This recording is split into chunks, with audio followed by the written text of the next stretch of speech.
Breaking news today. We now know the identity of the terrorist known as Jihadi John, the man in ISIS videos with a British accent showing the beheadings of American hostage James Foley, among others. And he is allegedly Mohammed Emwazi, according to Reuters news agency, citing the BBC and the Washington Post. Now, CNN's senior international correspondent Nick Robertson has been kind enough to join us this morning from London. Nick, good morning to you. How did this identity of his come to light? I mean, how do we know that it's him? Well, certainly the British authorities, we've heard from the British Foreign Office today and from the Metropolitan Police, who are in charge of counter-terrorism here and therefore would have been the ones who would have been watching out for him, leaving to go to Syria and checking up to figure out his identity. Both are saying they are not going to comment on this for operational reasons, that lives are at stake. Now, Reuters is quoting the BBC and the Washington Post. They are quoting people in the UK who have identified him as Mohammed Emwazi, say that he was a student here in the UK, that he studied at university, studied computer technology.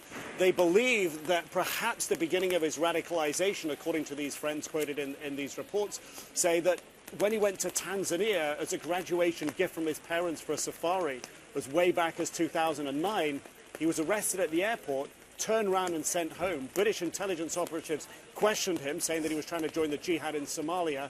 He got questioned along those lines again, and they're citing this as his path to radicalization, but British authorities refusing to confirm or deny at the moment, Robin.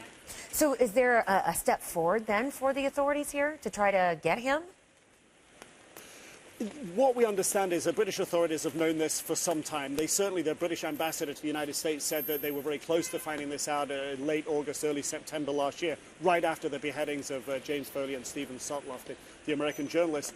The British ambassador then, the British government, David Cameron, the Prime Minister, said that when they figured out the identity, they would share it with US officials. So it seems that in the background, really, for at least 3 or 4, perhaps even almost 5 months now, intelligence services may well have known precisely who he was, and they've been using this period of time without his name being public to advance, if you will, a case against him and perhaps try to find him and perhaps try to narrow down, did he have anyone else supporting him here in the UK or elsewhere, Robin? So, Nick, is it more clear this morning, if it is in fact Mohammed Emwazi, then what his rationale would have been about joining up with ISIS? Why? You know, going with the reports that we have from Reuters quoting the BBC and the Washington Post, it would seem to indicate that he felt that he was being unfairly targeted and accused by British intelligence operatives of trying to join the jihad in Somalia, trying Al-Qaeda's affiliate there, and later questioning him along the same lines again. So it seems to be this is perhaps part of the path that he went along to being radicalized. But what gave him these feelings initially before that? Why did he follow it all the way through? You know, he is reported to have had a computer job. He was reported to have studied at university, be from a middle-class background, lived in a fairly well-to-do neighborhood in London. So, you know, these questions of how he really became so radical, they're still open questions at the moment, Robin. Nick Robertson, thank you so much for joining us live today from London. Appreciate it.